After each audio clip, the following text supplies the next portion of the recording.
What up, everybody? Welcome to the Damn Dude podcast. Damn, dude. Where we have the conversations that need to be had in a way that'll make you think and say, damn, dude.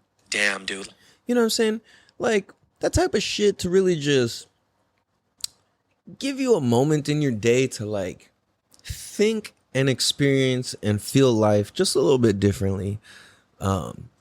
Because sometimes that's the type of shit that leads to, like, lifelong lessons and journeys. You know, it's like when you're not really trying to learn some shit, is like sometimes you learn the most shit in those moments. You know what I'm saying? And that's kind of like what this show is. It's like it's fun, it's entertaining, and at the same time, if you listen real deep and close, if you really read between the lines, well, I don't know, maybe not for everybody, but the way I see it and put this together, there's a lot of really, really deep shit. And it applies spiritually, it applies to business, it applies to ultimately just being happy and living a life that we love. So that's kind of the magic of this show and what this is about. So welcome to episode 53. Damn, dude. That's hella episodes, dude. Like, this shit came so fast. At the same time, feels like it took a hella long time because there's so many days and nights that I'm just like, I didn't want to do it. Tonight, whatever, I was excited and I am excited to record this episode. And at the same time, I'm so tired and I'm so burnt out and I have to be up so early and I still got to walk the dog. And part of my walking the dog means I have to go and take my computer and walk over to McDonald's so I could use their Wi-Fi to upload this episode for you guys because I burnt out all the hotspot on my phone, so there's not enough data to fucking transfer the shit. It won't upload an audio file, so I'm like, fuck. I went over to, so the last time I uploaded that Pablo dedication episode, I fucking ran my ass over to Jack in the Box. Their internet fucking sucks. I ran my ass over to McDonald's. Boom. Dude, at Jack in the Box, my shit kept failing and it was taking forever. I was like, fuck, dude. So I looked it up and, like, apparently McDonald's internet's with the shit, dude. So, and it is because I used that shit, bam. So, shout out to your internet, McDonald's. Thank you. So, yeah, no, that was a trip to me. So, yesterday, man, was fucking crazy, dude. My little bro fucking... Hold on, before I get into that, you guys is anybody else fortunate enough to have the type of people in your life where it's like they're like a big brother or sister or little brother or sister to you, and you guys aren't blood related, but like that's your little brother, that's your big brother, that's your little sister, that's your big sister. That type of shit. Like, if you're lucky enough to have one of those people in your life, like, make sure you always show them love. You know what I'm saying? Like, it's important because that does a lot for people, just in general, you know? And not on some old one would go big homie everybody type of shit. But no, like, really, I don't know. I think, like you really, really be there for somebody. You know what I'm saying? And I'm fortunate enough to have one. My little bro, Cassius SD, go check him out. We had an interview together. Actually, he's the one who helped me start this podcast. Actually, him and Dane. Shout out to you guys. Much love. And fucking Nate, Rooster Tail, my son. I love you guys. I appreciate you guys, man. Fucking, if it wasn't for you guys, this podcast would not be possible. Like, you three specifically, oh fuck, dude, and Paven too. I gotta say, I gotta throw you in there too, bro. Paven B, go follow all of those people at and the names I said. And if it wasn't for those guys, like, this really wouldn't be possible. I wouldn't even know what to do. You know what I'm saying? Like, I got so much feedback and encouragement and, like, you know, that type of thing well, I should say you're lucky and you're blessed if you know that type of thing where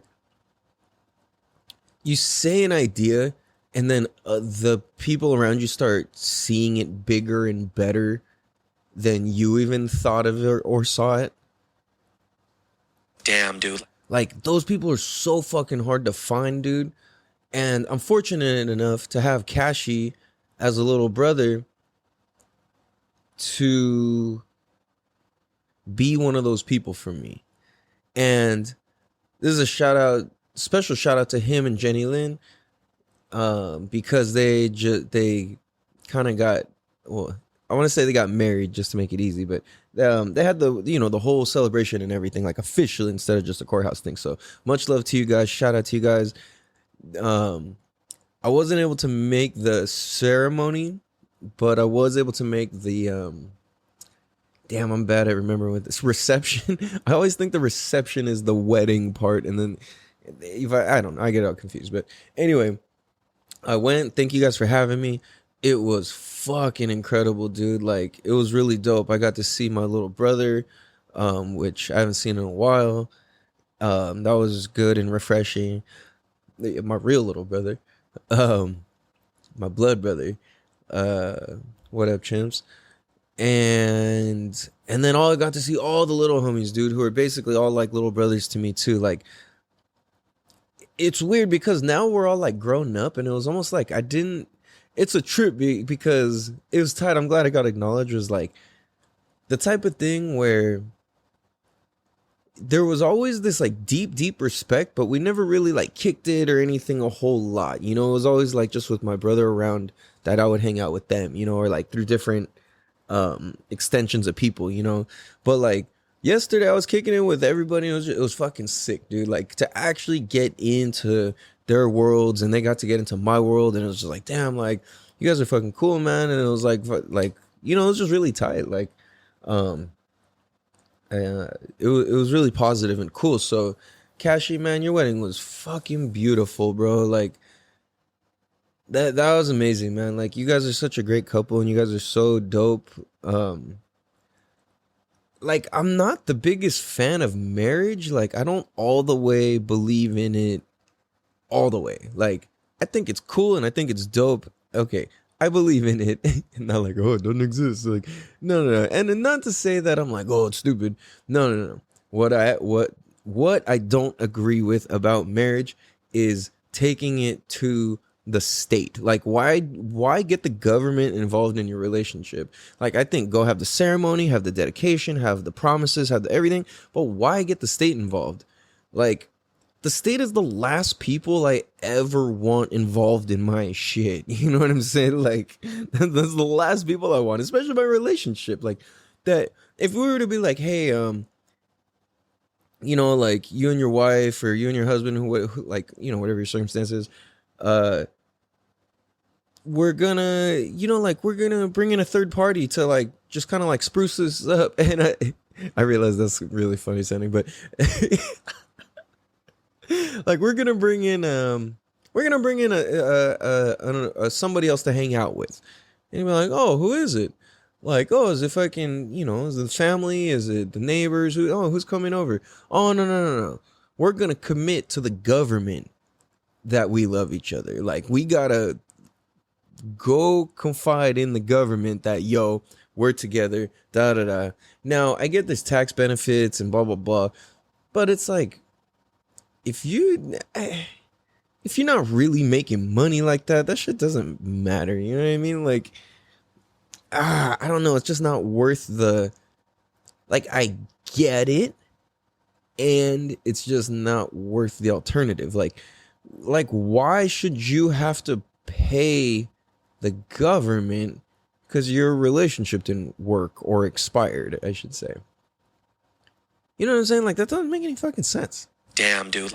And that theory is getting passed around more and more. And the first place, it's weird because I'd always kind of thought this, but the first place I'd actually heard it out loud in words was from Brad Lee. Shout out Bradley at the real Bradley, Lea. Bradley's the fucking man. Guest episode on episode 100. We're gunning for you, Brad. I'm coming for your title as the realest podcast in existence. And yeah, man. So make sure you guys go tag him at The Real Bradley. I'd greatly appreciate that. Tell him we want you on the Damn Dude podcast and that we want California Cal on, dropping bombs. And let's make that shit happen. I'll take my ass to Vegas real quick and make this happen. So, Brad, let's do this, brother. And I got a great business proposition for you, too.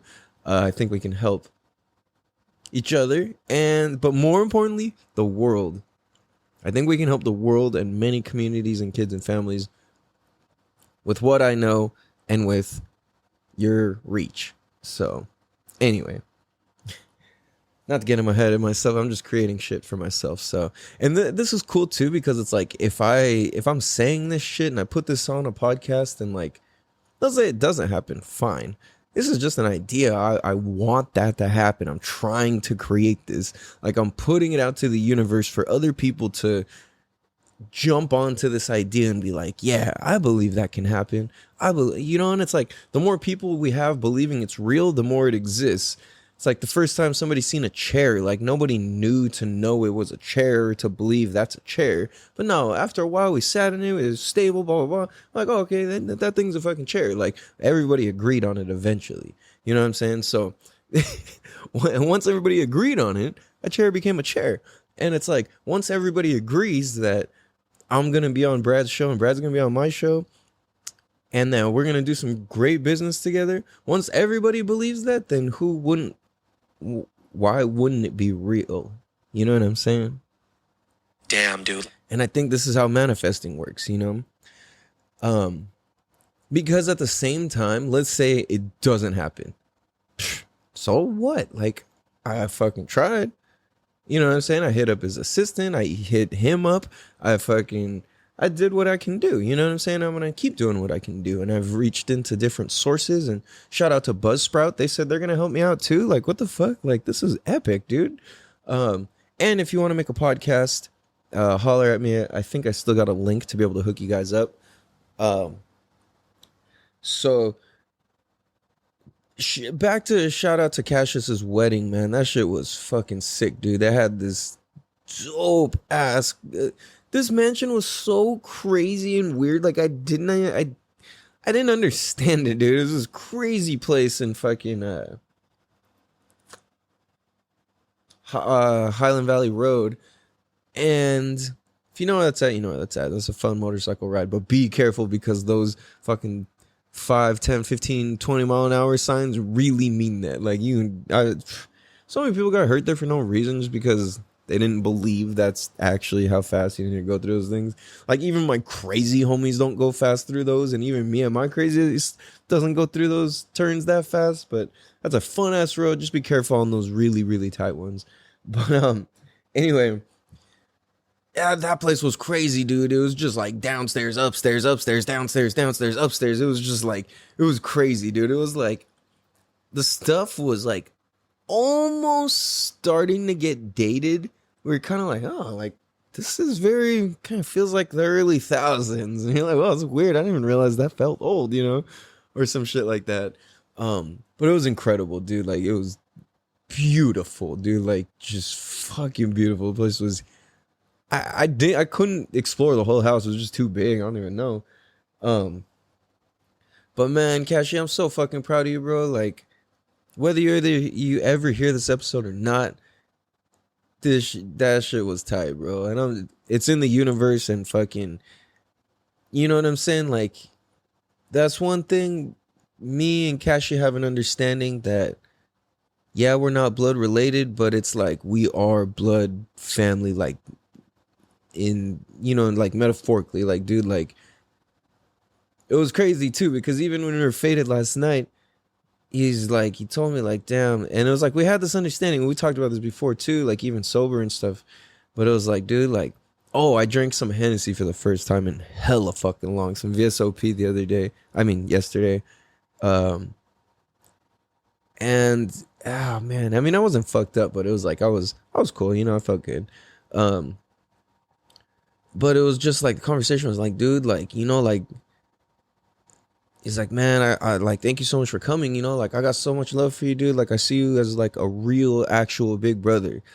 And I was like, bro, like, real shit. And he's like, bro, like blood family. Like, I see you like that. Like, no matter what type of family. I was like, you know what, man? I was like, you too, bro. Like, 100%. And he looked at me. He's like, I know that of you, man. I know that of you. And I was like, damn, like, thank you, bro. Like, it's it's so tight when somebody understands the love you have for them. Damn, dude. Damn. Right? Like, that's fucking sick. Like, it's not often that somebody actually gets to like fully receive the amount of yo, I got your back, or the amount of yo, I fucking love you. Like, a lot of people don't get to receive that. You know what I'm saying? It's like a lot of, we're trying to give it and this and that, and there's all these different reasons, and a lot of people just show love to fucking to benefit themselves. But there's a different type of appreciation and love that's shown when like it's really real. You know what I'm saying? So, you know, it's like, fuck, shout out to everybody, but you know, specifically from some of the conversations I had last night, obviously shout out Kashi, shout out Jenny Lynn, much love you guys, shout out my brother, Chimps, or you know, Brian Smith, Hunter, fucking Kaylin, shout out everybody, like, and the conversations I had though with fucking Scotty and Chuck and Dane. Go peep the episode with Dane. Episode, fuck, I forget at the moment. Maybe like 14-ish or so. 12, 13, 14. Dane is on fire. Go look him up at Dane Amar on anywhere platform. He's fucking killing it, dude. I'm so proud of you, Dane. Much love, man. If you ever listen to this too, like, you know, same thing. Or anybody I mentioned. Man, I just want to say I'm proud of all you guys, dude. Like, you guys have all grown up to be really great people, and you know, you guys have good social skills, and people skills and social skills is what's going to take you the farthest. Like, don't ever worry about none of this other bullshit, dude. Like, you know what I'm saying? Oh, and specifically this conversation I had with Paven too. Like, much love, bro. It's always real as fuck. I think Paven's going to be a guest on here pretty soon. We talked about it before, but we're going to like really do that shit, because his mind and the way he thinks and operates is a fucking trip, dude. Like we look at, it's weird when I talk to him, or we talk to each other, I should say. There's this I don't know, the sense that I get, I should say, I'll speak for myself, is that like we see the same things from very different angles, and we appreciate that. Damn, dude. That makes sense. You know what I mean? It's like when you have two people who view things, not even, I don't want to say completely different, but just like a little bit different, or come from a different place with, you know, whatever. I don't know, it's trippy. Like, he's an analytical person, and I'm like not an analytical person. I'm more of like a simplify rather than a analyze to go deeper. You know, I'm like, how do I make it simpler? And it's interesting when I meet people who have a good grasp on their own analyticness, whatever you call it, you know, because it's a very trippy trait. Like, being analytical is a very trippy thing. And I think when you can still be free and happy and produce and make art, and you're analytical, you're a monster. You're a monster. Like, people who are analytical artists, and artists being making music, painting, art, clothes, fucking, if you're a master of your craft, that counts as an art. For me, when I teach babies, I'm doing art. You can't replicate what I'm doing. I dare you to try and do what I'm doing. Like, you can't. You know what I'm saying? Like, your hands just can't follow what my hands are doing. Now, I'm going to do my best to try, and I'm trying to give that so I can fucking, you know, have a bigger reach. But I'm just saying, if you just came right fresh off the bat and tried to copy me, you couldn't do the same thing. And it's because it's an art. The same way I couldn't paint a painting or fucking whatever, the same way the next guy's doing it, you know? So it's really trippy. So yeah, I don't know. I think that was cool. But I had some deep ass conversations with all of them, and fucking conversation with Dane, man. Like that shit was off the charts too. And I realize I'm kind of just getting sidebar. And this is why my show seems unorganized and all this. But there's a little bit of purposefulness to all of this disorganization. Like I've realized that this is how my brain works in these crazy fucking like.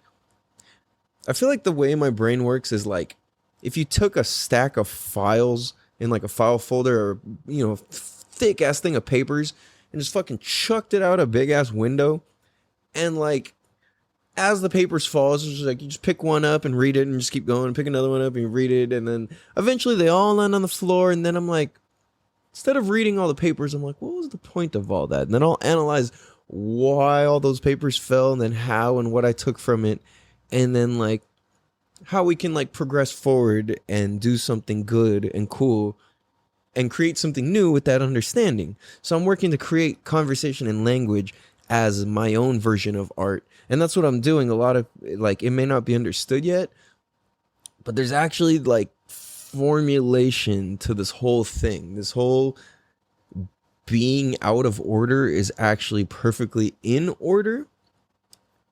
And I say this because at some point it's like for example, at some point everybody could do what Joe Rogan. Everybody was like, oh, I can do what Joe Rogan does, but you cannot. His formula has been precise, and he knows what he's doing, and he has been like this whole time. It's not an accident, and he's not just casually having a conversation. It seems like it. He's just being himself, and he's worked that whole thing into an equation with the, smoking weed, talking about DMT, like the whole thing. He's just kind of like been able to walk this interesting line. And it seems so natural, but at the same time, it's completely planned. It's completely organized, So that's kind of my thing too, is like I set myself up to there's organization to be like, we're going to go chaotic, come back to the point, go chaotic, come back to the point, etc., and just keep going. So I don't know. It's just really trippy because it tripped me out how many people tell me in person that they listen to the show and they really fuck with the show. And I'm like, what? Really? Like, what? Like, damn, thank you. I mean, I guess in person I'm not like, huh? Like, no. I'm just like, whoa, like for real? Like, damn, thank you. Cause it trips me out that people actually do. So, thank you if you know me personally.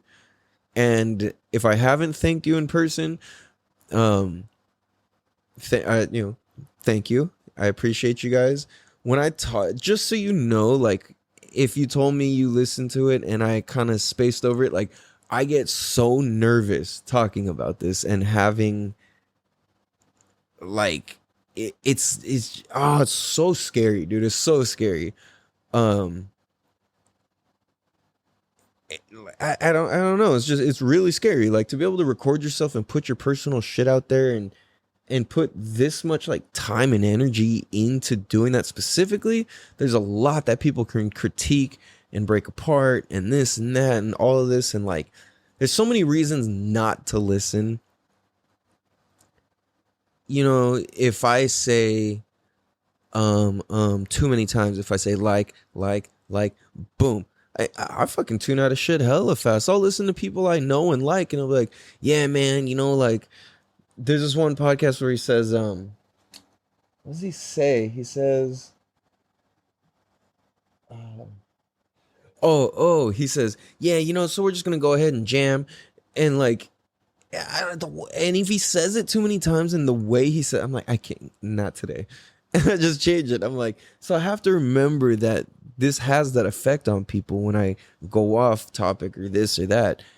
And at the same time, I just want you to know, if you've told me you listen to the show in person, and if I haven't formally thanked you, thank you. I really, really do appreciate it.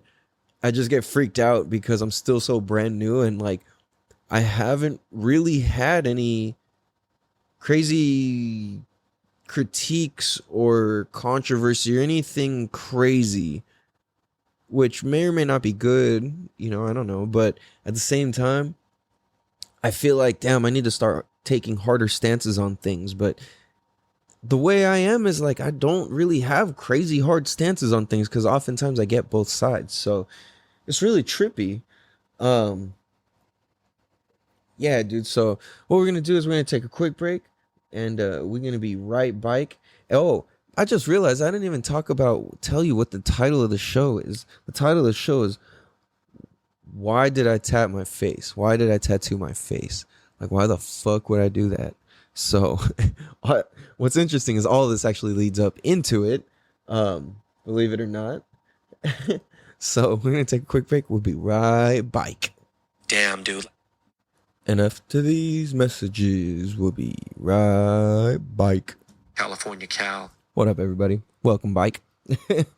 I realize a lot of times I just say shit and I'm saying it just to say it or because it popped into my head. It's like I just brought the show back saying we'll be right back. Maybe when you listen to it, it'll be interpreted as I said that as we were going to break, but I actually said that as we came back.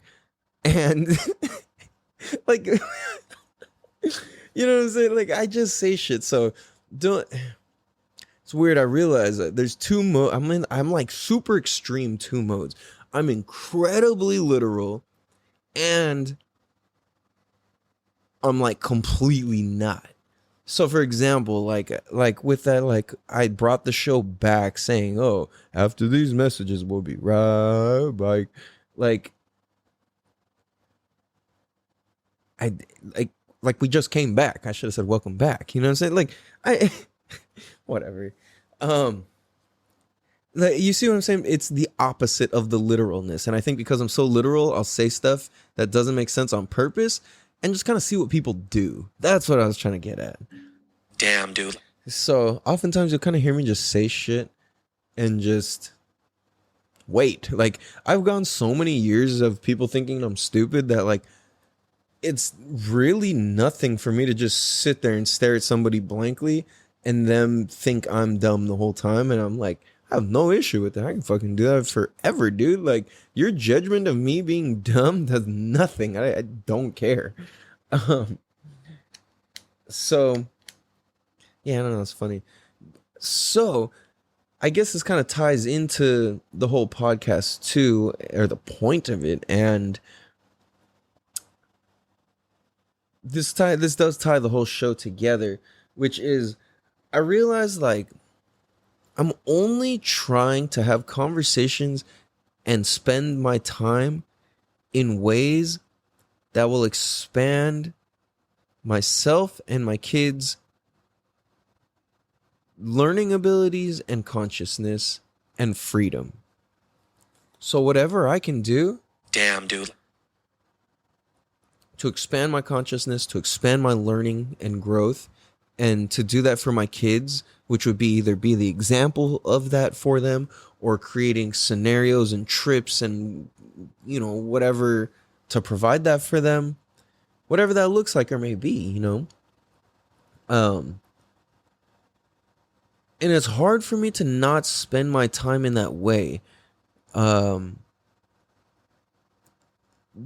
guess what would also fall into that is like real conversations where it's like we're talking about trauma and pain and what we can do to get happy and things that we've learned and how we can help and fast forward and progress ourselves, because there's definitely shortcuts in life. See, I need to stop saying that's a good shortcut to stop saying because for one, you buy yourself that's so weird. It's like it buys you more time, and at the same time it's bad time because you're actually wasting time by saying oftentimes it's better to just be like or I mean, I guess not even say anything and just sit there and think about it, like, so then I blah blah blah, rather than be like, so then who is it? Is it Australian people or French people? Is it French people who yeah, I think it's French people who are like to hold their spot in the conversation almost like I don't know. That's pretty funny to me for some reason. Um, so it's kind of tight. Like, I got, man, I don't know if you're watching the video. You notice we're kicking it in the egg chair, which got a pretty good deal on, and got a cool little gold vape. But finally getting some furniture for this damn house. Finally got a freaking table. I mean, it's just like a little decorative side table, but you know, it's cool. Whatever. So within trying to just have conversations and spending my time in ways that progress me and move me forward, I realized I like when people ask me about my face tattoo. Um, and not necessarily because it's for like credit or attention or anything, but more so because the conversation that it starts up. And that was kind of where like a big piece of the inspiration came from, because there was so there's a few things. And there was one time I was at the beach and on my chest I have live to ride tattooed. I have live to ride tattooed on my chest. And I just got done surfing and I was like drying off or something, and like and I was standing there with no shirt on. And this old lady walks by and she's like, "What's that say? Love to ride. Oh, love.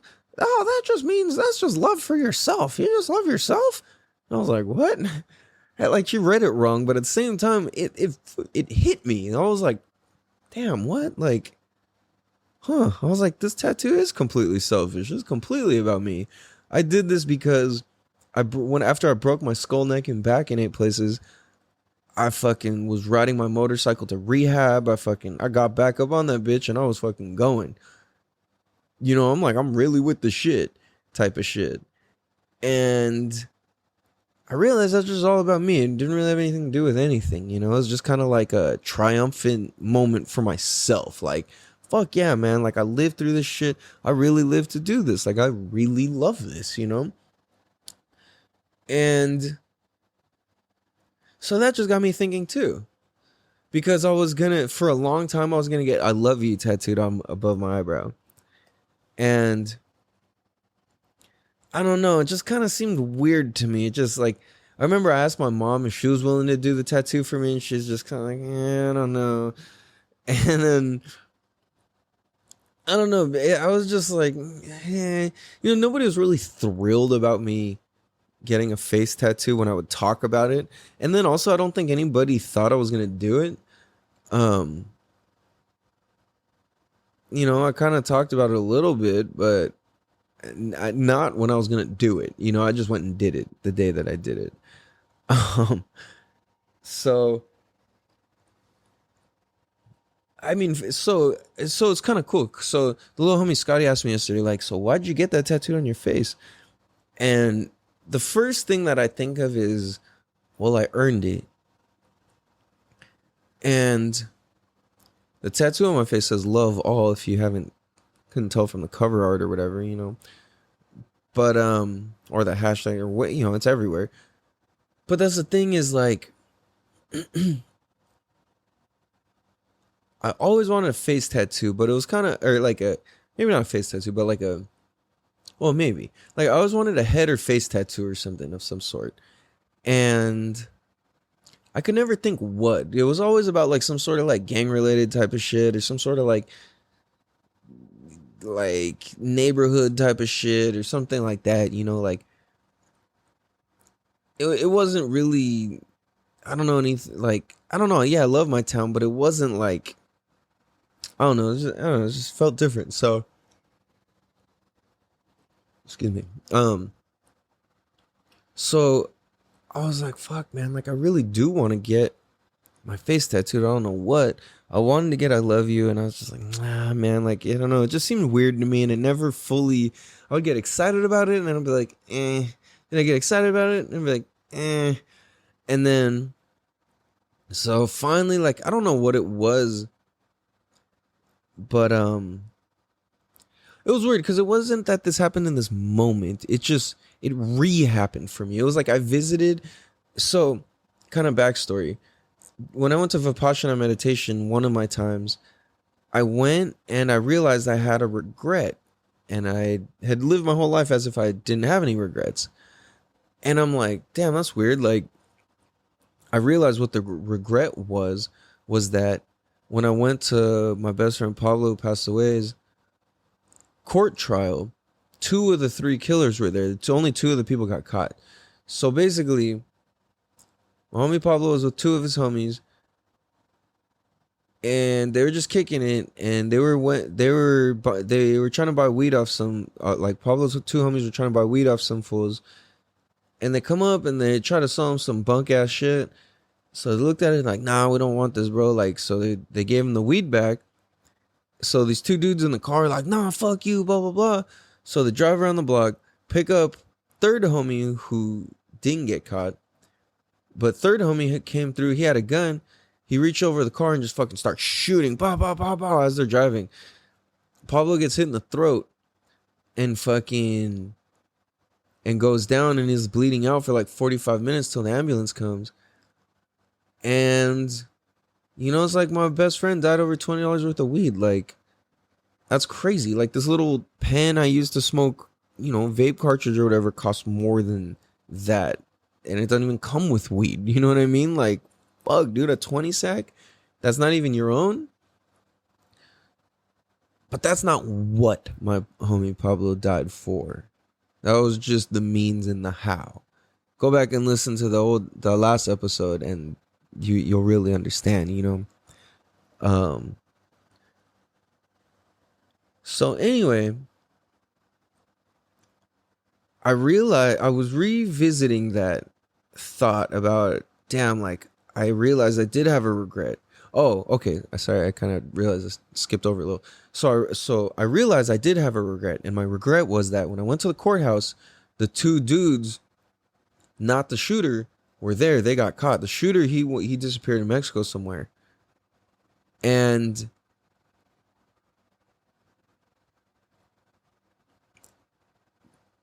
I realized that when we went to the court hearing, I fucking went crazy. Like, I was about to, like, I was sitting in my chair and I just started fucking shaking. I started getting so, like fucking crazy.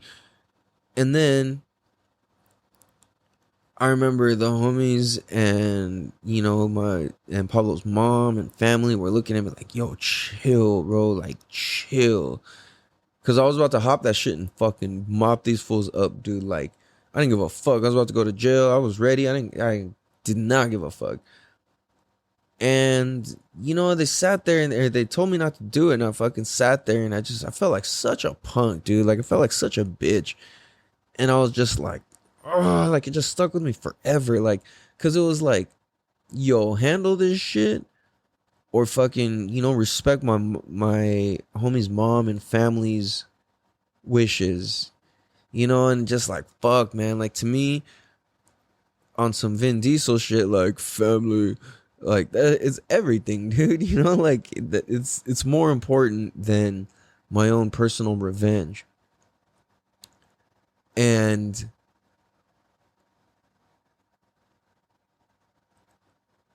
I realized that once I realized that I had that regret, that my only regret I had in life was not hurting people. That's not a real regret. Like, it's just different. You know what I mean? Like, what the hell? I don't even know what the fuck you call that. Damn, dude. You know, like I don't even know what that is, but it's a trip, right? Like, so I realized my biggest regret was not hurting somebody, and I'm like, damn, not hurting somebody is a good thing. And this is after I learned to simplify. You know, I started simplifying all my emotions and what I made them mean, and I started analyzing what I made things mean. I started looking at all the events in my life, and I said, what did I make this mean? Because when I was a kid, my little sister, my grandma, my great aunt all passed away in the same month. When I was standing at my little sister's casket, I told my 6-year-old self my childhood is over. And when your childhood's over, when you're 6 years old, it's over. You know what I'm saying? Like, you take that shit serious. And I decided that.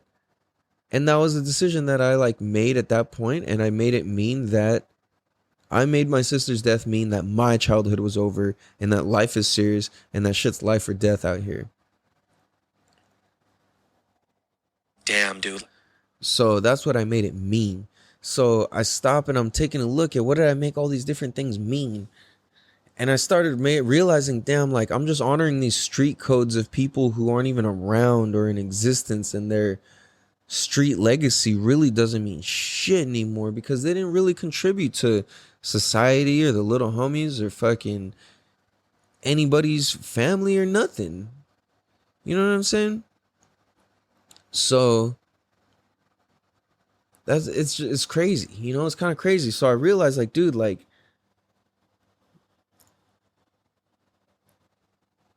once I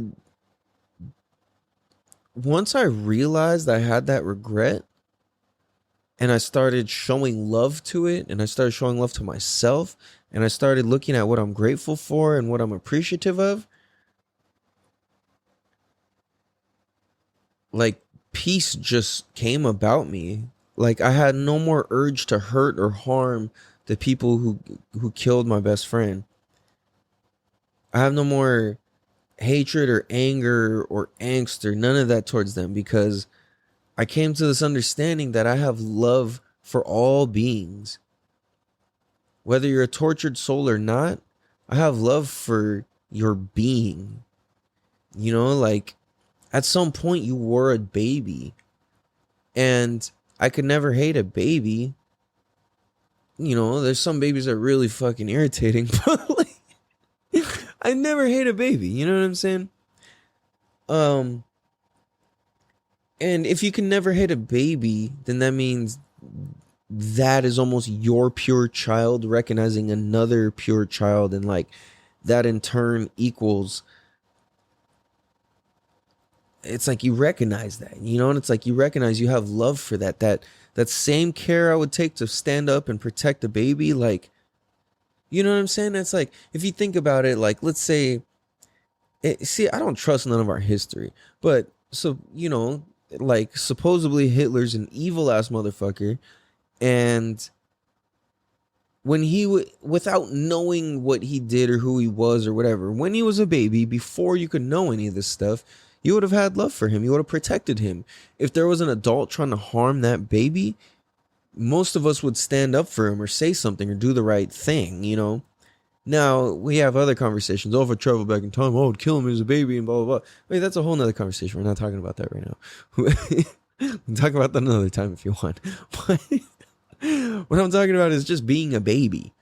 You know what I'm saying? It doesn't matter if you grew up to be evil as fuck. Like, that's not what I'm talking about. I love that soul that's inside the pureness of a child, because I believe that it's in all of us always.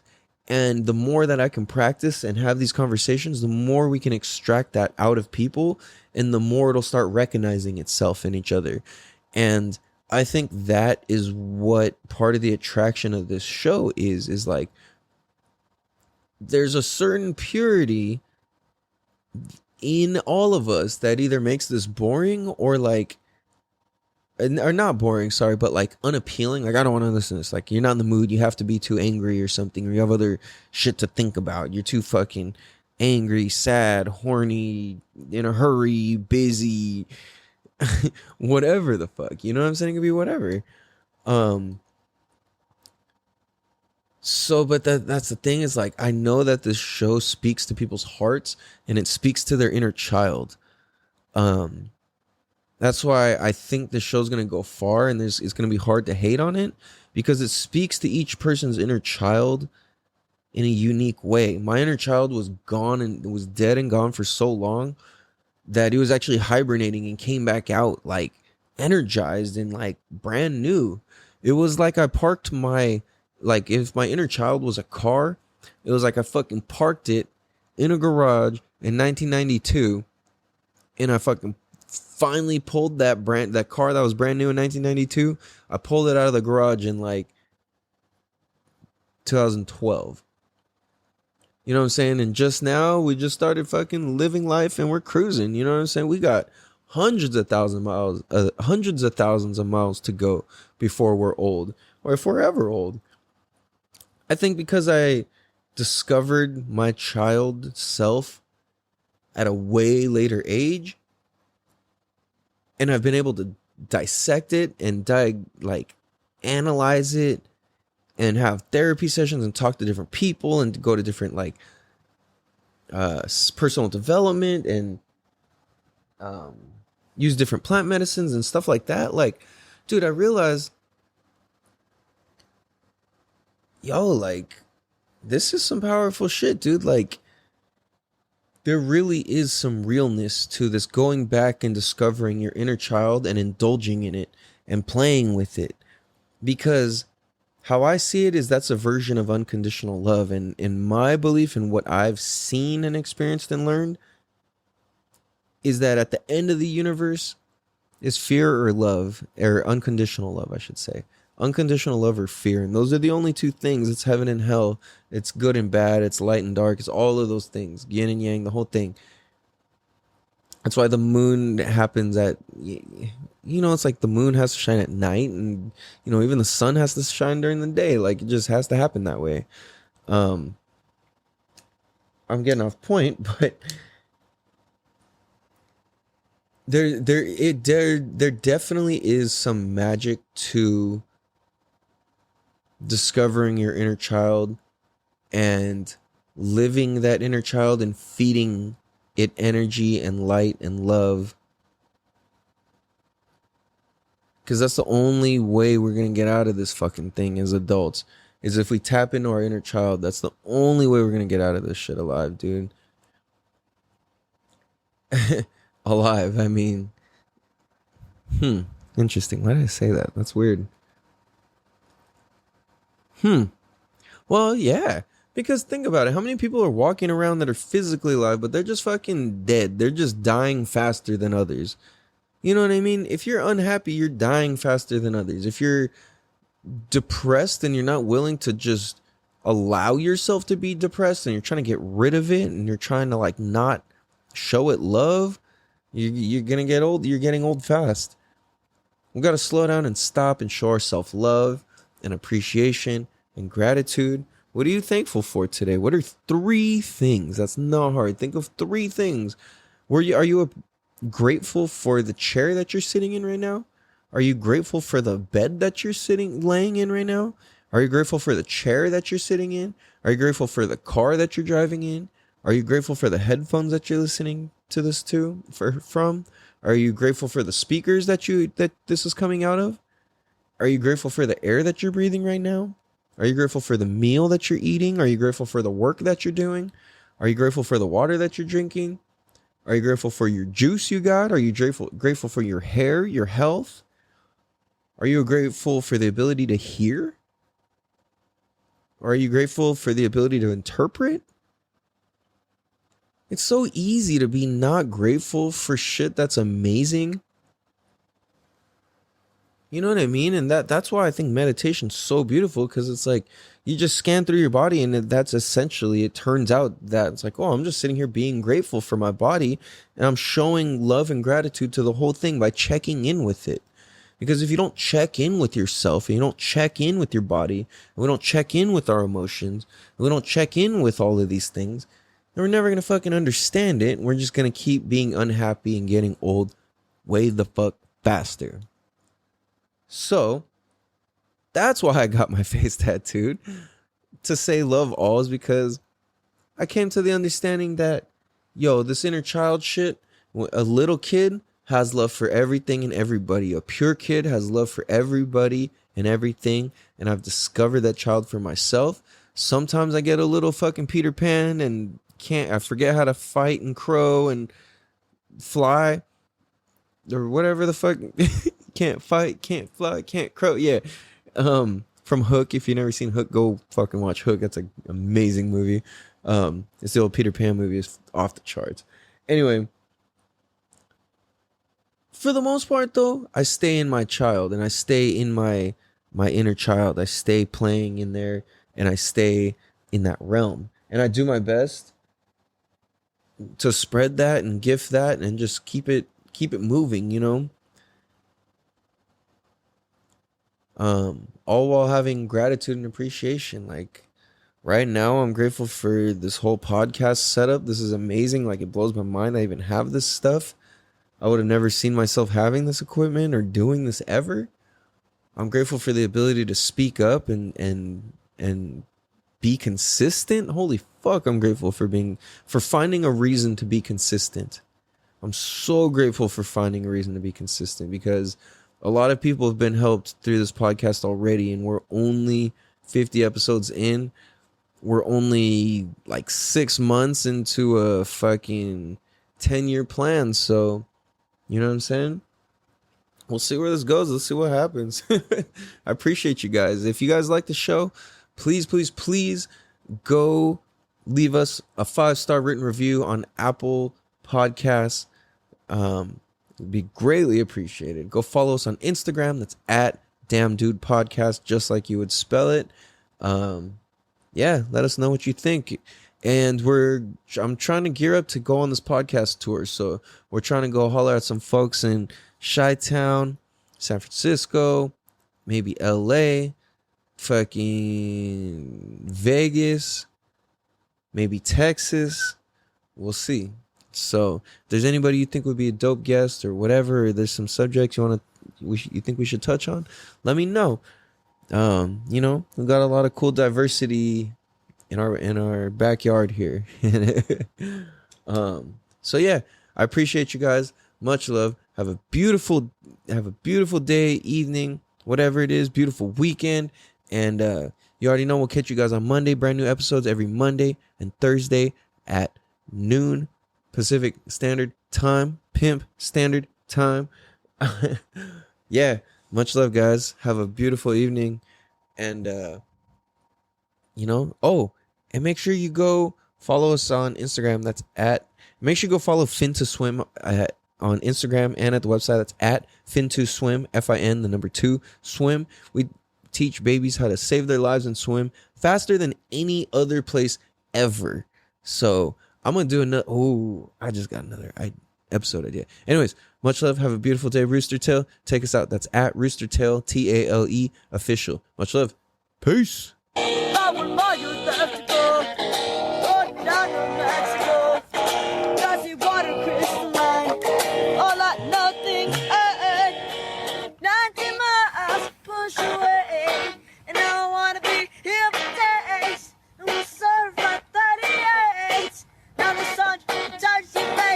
Not the beach, not the ooh, the last one to be.